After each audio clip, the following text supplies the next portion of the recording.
I say I never really regretted coming over. As I say, I think it really opened up the perspectives. It really helped me to get a sense of actually what the rest of the world is doing in a way, because in my school there was a microcosm of people. Welcome to the Immigrant Experience in America, an immigrant human library, where we amplify and humanize the experiences of immigrants in the United States and around the world. Listen in as we add another story to our immigrant human library. Like it's been like drinking from a fire hose at school, and Yeah. you go through this sort of metamorphosis, kind of like I don't know if you've ever heard the book The Alchemist. You Oh, know, okay. Yeah. I call it this like immigrant alchemist experience where you're just you're changing into something else and you become this butterfly. And I Mm, really do think people in this space are quite skilled to relate to the old world, the new world, and then also create more of a balance in the middle. So um, absolutely. Yeah. yeah, Mm. so quite a talent I think we've developed here, like unintentionally. I don't really know that when people leave that they think about the other side of who you're going to become, but I think that's what we end up becoming. Yeah. So I'm wondering, have you been really able to show up as your authentic immigrant self? Whether Mm. you made connections in high schools with people who other people who spoke Cantonese from Hong Kong, but Yeah. over the years as you enter the work world, like really, like how have you had to adjust, integrate the new world or accommodate or even fully assimilate, like you were expressing earlier, like. Mm. Yeah. Yeah. I think it's been a journey for me. I'd say now with my new sort of career identity that I find myself expressing myself easier as an immigrant. Um, I think, to be honest, in my work life previously, I haven't really thought too much about it. I think the daily grind of work just almost kind of, make you think that your identity or your cultural identity specifically is secondary. And I think I tried hard to kind of, yeah, we'll talk about things like, festivals in Hong Kong and talk about Chinese culture or maybe even the language of Chinese when people ask, but I won't really bring it up specifically, or, as an sort of intro to myself. And I think there's been a time where I was actually a little bit offended when people ask me where I'm from, because I think, well, actually, I've lived in the UK most of my life and I speak English fluently. And people sometimes go, wow, your English is brilliant. I'm like, yeah. But, I think I stepped away from that a little bit actually in recent years because I think when people ask where you're from, maybe most of the time they're really curious about your cultural identity. And that's a great thing because they know that you're different, but they appreciate that you're different. And sometimes, obviously there will be chances where people have kind of received a question, perhaps that person who was asking was indeed, from a sort of place of malice and they wanted to kind of be, discriminatory. But I think most of the time people were just really curious about you. So I started to kind of see this from a different lens. And when people ask me where I'm from, I just answer them authentically. So in that sense, I think I've grown to be more authentic to myself and I've grown to be more open to talk about my cultural identity because I think it's, as you say, it's a superpower, it's a gift. So why don't talk about it? Why don't we kind of embrace that? And then that's part of us and really explore what that meant to us in terms of our strengths and what we're good at, because that is essentially our history too. So I tend to talk a lot more now about my cultural identity, where I'm from, where my grandparents are from even, and really embrace that. I'm still, I think, learning a lot more about both sides of my culture, in a way. I don't think I'm the, perhaps the most clued up historian. I don't think I'm a historian at all, actually. But, even just learning by the lived experience in both places, I think has so much richness to it. And knowing, what people are facing into in both sides of the country, I think that already gives me so much to talk about. Yes. Well, kudos to you for embracing the questions because I think I went through a journey myself where Mm, I went through a season where when people would ask constantly, like, where are you from? I would speak and they yeah. would immediately hear the accent. And you don't Mm, always know if it's well meaning or if there was sure. something else attached to it. And Yeah. so sometimes I found myself being defensive internally and the Mm, response that you would give doesn't really quite come out the way that yeah. you want it. So I really kind of learned recently here to really just embrace that and Mm, just have the conversation because you really have to as your for your immigrant self and the person you're mm, becoming, you two have to learn to embrace the former world, right? yeah. Yeah. All of So it, the true. good, bad, the ugly. Really know who you are, your roots, and then be curious about your new world, learn that new world, and then you're going to really define like this person that you'll become at some point. So Mm. Yeah, so yeah. yeah, I've learned to embrace it, and we encourage our listeners to, if you're going through that and experiencing the ups and downs of like, what does this person mean? Why do I keep getting this question? It might oftentimes make you feel like, boy, I'm never gonna fit in. Like, why do they keep asking me where Mm. am I from? Yeah, Please stop yeah. reminding me that I'm an alien. Yeah, that's so true. Right? It That's not can a very bring helpful word, is an alien. Yeah. it can bring that reminder constantly that you don't belong here, that you don't Yeah. fit in. I get that. But I think Mm. you kind of turn it on its head and really try to reframe it and Yeah, just kind of yeah. lean into people's curiosity. And you kind of control the narrative around that, right? So, Yeah, absolutely. Yeah. I think it yes. is a journey to kind of go through that sort of mindset. And I guess everyone's experience is different. And some people ultimately, like if they've been through some trauma as an immigrant, that story could be very different and that narrative would be very different. But I guess I see it as an opportunity to kind of explain where you're from and, the sort of uniqueness about you. So that's the way I see it now. Yes, definitely. So, I mean, the West is about like, wow, who are you?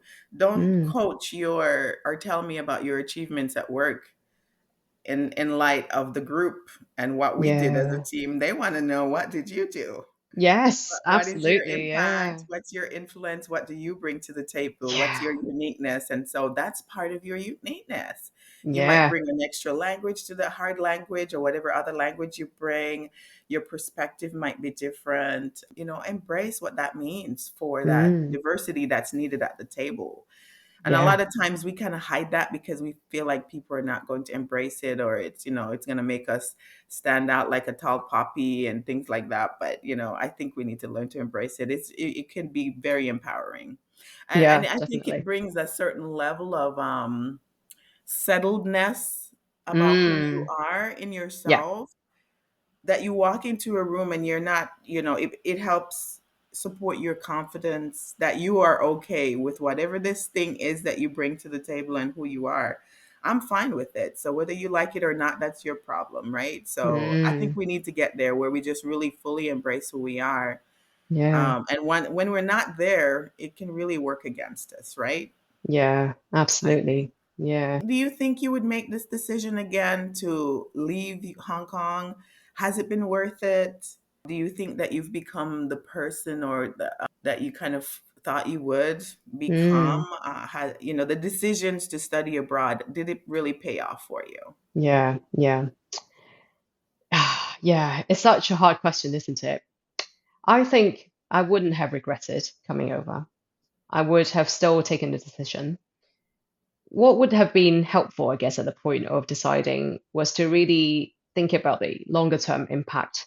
And should I really thought about that? Decision could have been a little bit different, but I say I never really regretted coming over. As I say, I think it really opened up the perspectives. It really helped me to get a sense of actually what the rest of the world is doing in a way, because in my school there was a microcosm of people, and in London here working now, you see so many different people, which otherwise I wouldn't have seen if I was just back in Hong Kong. So I don't think I would have made a different decision, but equally, I would say understanding the impact. I mean, I don't think I have fully understood the impact at the age of 15, back when I made the decision. And I think that is a beautiful thing in a way, because ultimately all the decisions that we make, I mean, we can't really tell the future, can we? And we're just really deciding using the information that we have at that point to make the best choice of our lives as we can. So I think that goes with everything in life. And when I look back to this decision, I began to think, well, actually, yes, it was a risky decision. And it was, something that I perhaps didn't fully grasp in terms of the magnitude of the decision. But I could do that again. And I could make other decisions based on the fact that I've made the decision before. So I think because of that, I've chose to do something different with my career, for example. I've chose to do something different in terms of what I choose to be, in a field of coaching in my career. Different from my peers, different from, kind of what I grew up with, different from my skill set, perhaps what I was trained in as well in university. So I think, it just gave me an extra sense of courage, actually looking back to that 15-year-old self and making that decision.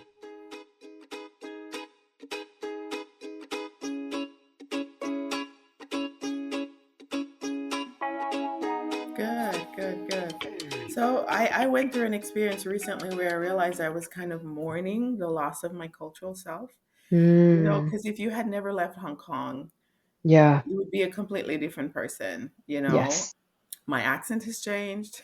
Mm, Challenges I've had to have. I think some of my friends from high school who never left Jamaica, their lives have been different. And I've had to yeah. go through so many changes working overseas, coming back in the country, Yeah. Yeah. constantly making relationships and maintaining those relationships. Yeah. So I went through a period, and I think I still am going through it, where I'm kind of mourning the fact that my accent doesn't really sound Jamaican anymore.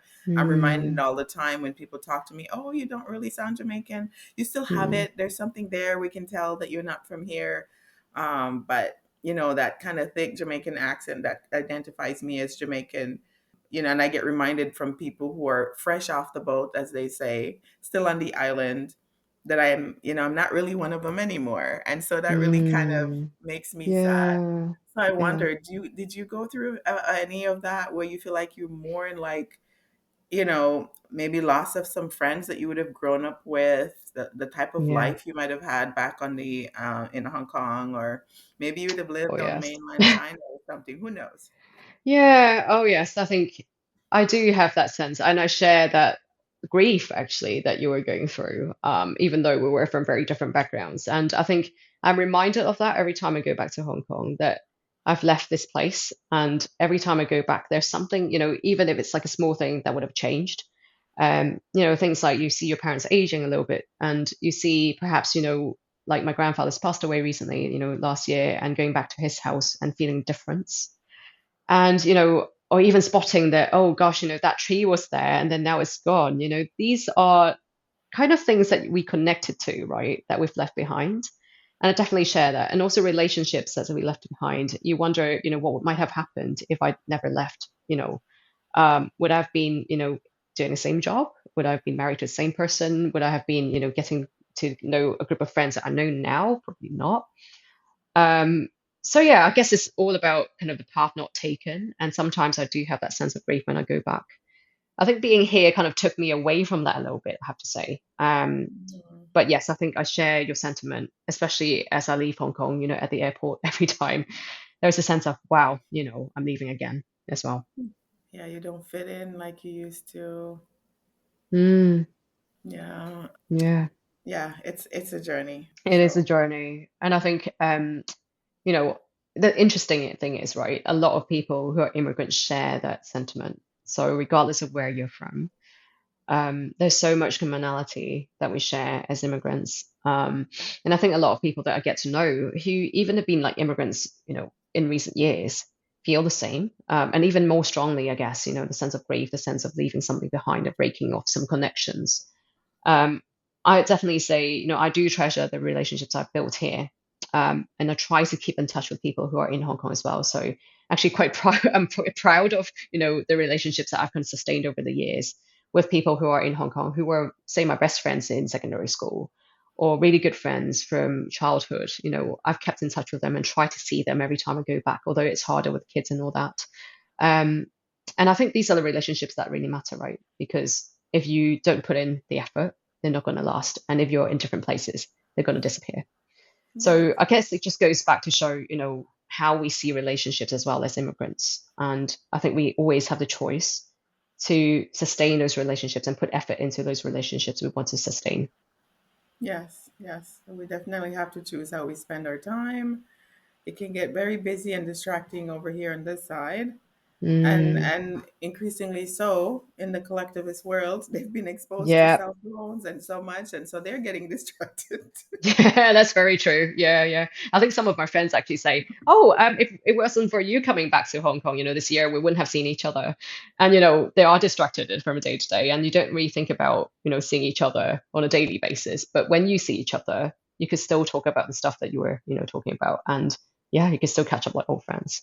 Yes, yeah, definitely. So I'm thinking about your transition from Mm, consulting and being at Ernst and Young and other yeah, places you've worked, and to now what you do, your new career path. Can you kind of yeah. take us a little bit on that journey, and what you offer, and you know what sort of success clues have you learned through that experience? Yeah, yeah. So when I talked about this, I often go back to when I started at Ernst& Young, where I think that sense of prosperity, stability, all those values were still quite tightly tied to me. And I think it wasn't until that I realized that job didn't really give me a sense of satisfaction anymore. And I realized that I was traveling too much to a sense that, well, I didn't feel too stable actually within my marriage and too stable within kind of where I am, that I feel like there is a need for change. So I actually changed jobs twice before I got to where I am right now. But throughout the journey, I was really challenged by, okay, so what is it that I genuinely enjoy doing? What is it, what is the impact that I like to make? What is my specialism? What is my unique power? So there was a lot of questioning. And I think the trigger point came when I was in my last job. I was working for a data team, which was, a high flying sort of, role, and I had lots of opportunities. But it was a very turbulent time within the company. And it really made me think about, what does the next 5 years look like for me? Do I really want to stay in this job? And at the time, I've got a kid, and I was thinking, well, do I want to prioritize time with him? Um, so it really reevaluated my priorities. And it was then when I spoke to a coach in my company, and I realized that coaching itself is such a powerful way to express yourself and be honest with yourself. So when I spoke to my coach, I was able to really speak to my heart and know my priorities well, know my values well. And ultimately, from those conversations, I decided to change my job. And because I was really interested in what my coach was doing, I decided to get training myself and get qualified as a coach. So now I'm an accredited coach with the ICF, which is the International Coaching Federation. And I work with people who are like me from a multicultural background, adults who are looking to change jobs, change careers, or even students who are, international students coming abroad to study as well. So there's lots of scope in what I do. But ultimately, I am helping multicultural people who are finding it difficult perhaps to either assimilate to the host culture or finding themselves at not very much peace with who they are. And I wanted to help them embrace their cultural identity, to find what the cultural gifts are, what the strengths are, and really embrace what is important to them. So that's what I do right now. And I'm really enjoying it because I think having read books such as The Third Culture Kid, I realized there's so much commonality between immigrants and people who are living abroad, perhaps from what the host culture at home country is. And I think that, there is so much more that we could do in helping to share our knowledge and also to help each other through our journeys as immigrants as well. Awesome, awesome. Great, great. I'm glad you took the leap. I'm wondering, I've heard of stories. I have a friend, a colleague, Mm, who wrote a book called Bridging the Gap Between Immigrant Parent and Adult Child. And part of yeah. part of her story was that her parents was not on board. She's also Chinese Mm, American. Not on mm. board with her leaving this very high profile paying job to be a coach. Yes. Yeah. She Yeah. went Yeah. through quite a challenge to actually step out and do it, even though she's a grown person and she coaches a lot of people who are scared to literally, I mean, in such fear of the Mm, pushback and maybe being ostracized and the guilt and shame and all the other stuff that comes with if your parents and culture does not approve of you leaving this what they see as success to doing something mm. that they view as less success. They're like, a coach, Yeah. what's that? Well, Yeah. like, Yeah. Absolutely. did you ever go through any pushback, or it was a bit different for you? Yeah. So thankfully, I didn't have too much of a pushback from my parents. I think they did question what it was all about, but ultimately, they knew that I was a grown adult and I could follow through in my choices. I did have a pushback, I think, for myself because ultimately, in my culture, people kind of frown upon things like pay cuts and career breaks. And I've done that, both of those, right? And I've had kind of multiple career breaks, maternity breaks and also career transition breaks as well. And I think in Hong Kong, even nowadays, people kind of go, why would you do that? Um, so I think I did put pressure on myself, kind of thinking, is this the right thing to do? And I really had a lot of self-doubt, I think, as I started this journey. But I think slowly I'm coming to realize that everyone's got a unique path for themselves. And if I'm really clear on my why and why I'm doing all of this, and my sort of heritage and my cultural background could contribute to it, then I think it's definitely worth a try. And I would say that I find a lot more peace actually in what I do now compared to perhaps what I was doing before. Not that it wasn't interesting, it was exciting, And I think I could, really be sort of crediting as well. My old jobs is giving me the capital and the skills that I needed now to deliver what I do. But I just find that, the sense of purpose has changed, and I really embrace much more what I do right now compared to kind of what my old self was doing. Okay, very good, very good. So I like to end our conversation, or when I have conversations with others, talking Mm. about any faux pas or humorous moments throughout the years that you've had. That when you look back today, you're like, man, you shared one earlier where you said you laughed at a joke that was Yeah. not very, funny, or, Yeah. maybe a little bit crass. But is there anything over the years, like any faux pas, something, anything that you messed up, misinterpreted, or Mm. funny moments throughout your immigrant journey, that you could share with us? Yeah. I guess one of the things is kind of so related to my boarding school experience, where I was just really, really into desserts and the whole kind of British culture around desserts. I was digging in. I think my first year, even the first term, in my sort of school years, coming here and just really having dessert after dessert, and I would always ask for seconds if there was like a chocolate pudding. I would just eat it up. So what happened then was at the airport, I was really thrilled to go back. I was thinking, gosh, this is the first time I'm going to travel back from the UK to Hong Kong, and I was really excited. So, along with my best friend, we were kind of, really excited to go back to Hong Kong. Um, and at the airport, obviously, we were kind of pushing our trolleys out, and we saw our parents. And at the arrivals, they looked at us and they went, "Oh my God, how much have you grown?" And looking at pictures, and I wouldn't really dig them out right now because I literally was bloated. Like my face was round. I wearing like, 20 pounds, and it was just not a very nice sight. And, at the time, I didn't really think about it as a cultural thing, but I think it was actually because, in Hong Kong, we just wouldn't have this kind of, this, and I was embracing the culture a little bit more here. But that really taught me a lesson of, well, actually, let's take it one step at a time. And that's really kind of, perhaps get used to your culture bit by bit instead of kind of trying too hard to launch in and blend in. So I think that taught me a lesson of the virtual self-control. And actually, there's something nice about that from the Asian culture.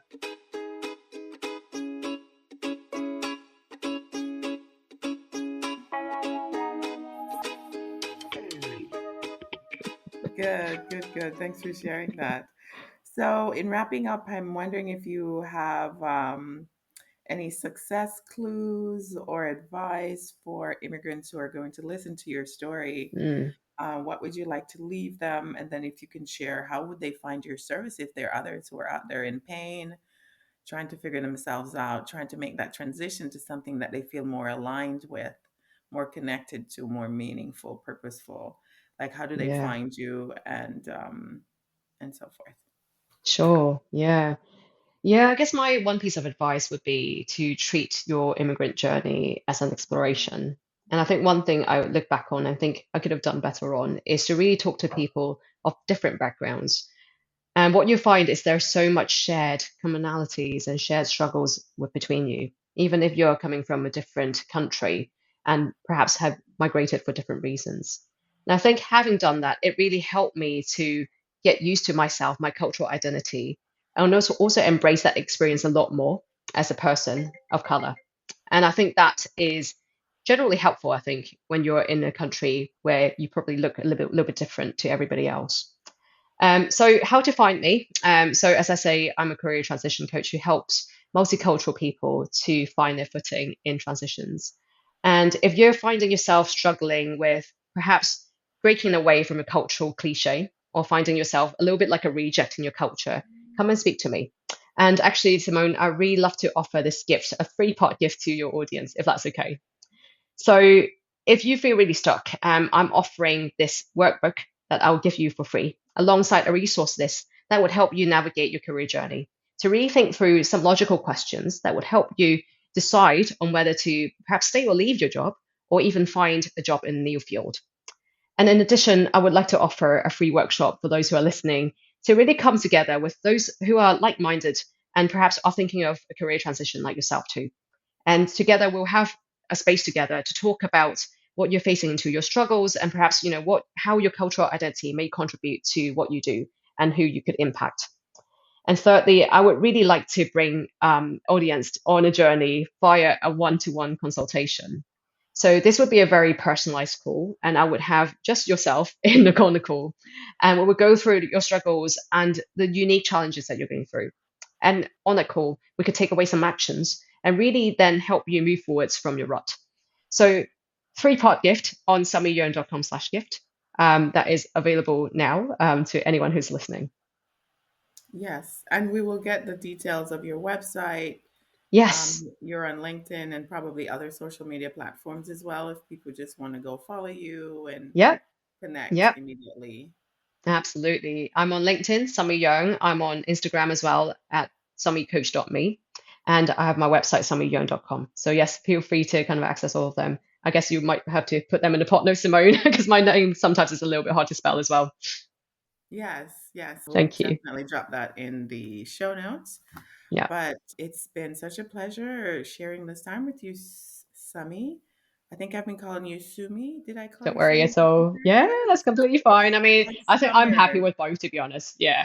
Like, so for people who are going to be figuring out how to spell your name, it's like Mm. Summer, Summie, Yes. and Yeah, Summer. exactly. Okay, to Yeah, find her and connect online.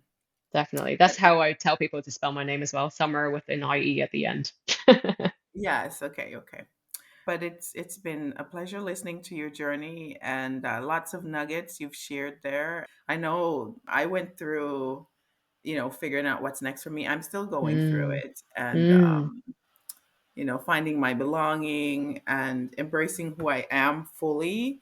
Because I Mm. think when we live in these cultures as minority groups, we can come up against so much adversity, Yeah. really kind of just tearing us down or kind of just eroding that erosion of like who we Yeah. are, who we come to the table as. And some people live in the shadows and just really hide who they are. And I really think Yeah. you can't fully bloom into who you are unless you really embrace all of it.